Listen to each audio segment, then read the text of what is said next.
तरीके से सत्ता पक्ष केंद्र सरकार के मंत्री सदन को गुमराह कर रहे हैं। साफ साफ बात यह है कि वो बिहार में जो वोटर रिवीजन हो रहा है, स्पेशल इंटेंसिव रिवीजन, उस पर चर्चा नहीं चाहते।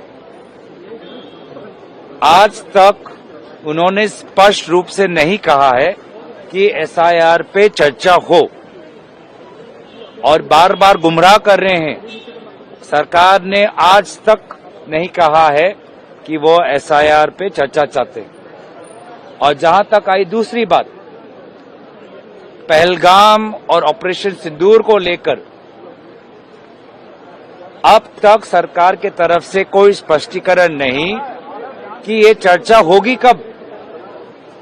कोई तारीख नहीं बांधी। 1 महीने के सत्र में ये कब लिया जाएगा, सत्र के अंत में, सत्र के मध्यम समय में कब लिया जाएगा। तो हम तो बार बार ये मांग कर रहे हैं कि सरकार ये बताए कि अगर वो पहलगाम और ऑपरेशन सिंदूर के ऊपर चर्चा के लिए तैयार हैं, 16 घंटे का विवरण उन्होंने किया आदरणीय किरण रिजिजू जी ने, तो ये चर्चा कब शुरू होगी, वो डेट बताएं, तारीख बताएं, और ये भी बताएं कि एसआईआर पर वो करेंगे कि नहीं करेंगे। तो इसीलिए बीएसी मीटिंग में एक रूप और सदन के अंदर गुमराह करने का ये रूप बहुत गलत है। अगर विपक्ष को भी माइक दिया जाता, हम भी अपना बात रख पाते, तो सीधा सीधा दूध का दूध पानी का पानी हो जाता। लेकिन वे नहीं चाहते, सत्ता पक्ष नहीं चाहती, इसलिए माइक सिर्फ सत्ता पक्ष के मंत्रियों का ही ऑन होता है, उनका ही पक्ष कैमरा में दिखाया जाता है, रिकॉर्ड पे आता है, और विपक्ष को मजबूर किया जाता है कि हम अपनी बातों को सदन के अंदर, जो बातों से सत्ता पक्ष का झूठ का पर्दाफाश होगा, वो बातें हम न रख पाए, ऐसा एक माहौल अंदर बनाया जाता है। देखिए, बिहार का स्पेशल इंटेंसिव रिवीजन अब एक वोट चोरी एक्सरसाइज बन गया है। उसके माध्यम से इलेक्शन कमीशन ऑफ इंडिया और बीजेपी का गठबंधन मिलकर आम जनमानस और मतदाता की वोट चोरी करने का प्रयास कर रहे हैं।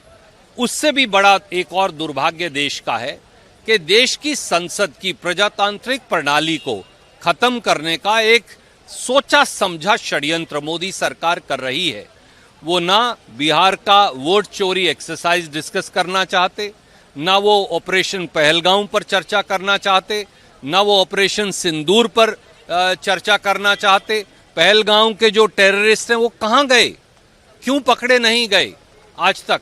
ऑपरेशन सिंदूर हमारी सेनाओं ने अपनी जान पर हथेली पर रखकर देश के लिए जीता, पर उसे रोक क्यों दिया जब हम पाकिस्तान पर विजय पा रहे थे। उसे रोकने के मायने क्या बचे हैं, और क्या वो अमेरिका के राष्ट्रपति के कहने से रोका गया, क्या वो व्यापार के लिए रोका गया, क्या व्यापार अब राष्ट्रीय सुरक्षा से बड़ा हो गया है। मणिपुर की सिविल वॉर का क्या होगा, गरीबों पर, दलितों पर, पिछड़ों पर आक्रमण क्यों हो रहा है। मोदी सरकार इन सब महत्वपूर्ण देश के सामने जो मुद्दे हैं उनसे बच रही है। तो अगर फ्रॉड किया जा सकता है तो सारा आधार सिस्टम ही बंद कर देना चाहिए। आपका बैंकिंग सिस्टम जिस आइडेंटिटी कार्ड पे आधार पे चलता है, अगर वो फ्रॉड है तो फिर बंद कर दो सारा सिस्टम। केवाईसी कैसे करोगे आप। और हंसी की बात यह है कि जो इलेक्शन कमीशन ने पत्र मांगे हैं, प्रमाण पत्र, उनमें से कुछ प्रमाण पत्र ऐसे हैं जिनका बेसिस आधार कार्ड दिखाओगे या राशन कार्ड दिखाओगे या वोटर कार्ड दिखाओगे, तो वो दिखाने के बाद वो प्रमाण पत्र बनते हैं। तो ये मजाक है कि आधार जो आपके पास और मेरे पास और बिहार की जनता के पास अवेलेबल है वो नहीं मानोगे, लेकिन उस आधार पे जो प्रमाण पत्र बनाया जाता है प्रशासन के द्वारा वो आप मानोगे। तो इलेक्शन कमीशन लोगों के लिए चीज आसान करना चाहती है, मुश्किल करना चाहती है। इलेक्शन कमीशन का काम है, जिम्मेदारी है, फर्ज है कि वो भारत के हर नागरिक के लिए वोटिंग अधिकार बचाए और आसान करे। ये इलेक्शन कमीशन अजीब ही रास्ता पकड़ लिया है इन्होंने। ये उल्टा काम कर रहे हैं। 8 करोड़ लोगों को 30 दिन में प्रमाण कैसे दें, ये कहीं भी दुनिया में कभी भी नहीं हुआ है। तो इलेक्शन कमिश्नर को थोड़ा सा दिमाग यूज करना चाहिए और चुनावी प्रक्रिया को पारदर्शिता तरीके से जनता के वोट बचाकर जनता को एक बढ़िया चुनाव करने का प्रयास करना चाहिए। अभी ये क्या कर रहे हैं, वोट की चोरी करने का प्रयास कर रहे हैं। पुराने जमाने में बूथ कैप्चरिंग होती थी, इस प्रक्रिया से साफ है वोटर लिस्ट की कैप्चरिंग करने में election commission of India Bharatiya Janata party की खुलेआम मदद कर रहा है। इसका हम विरोध करेंगे।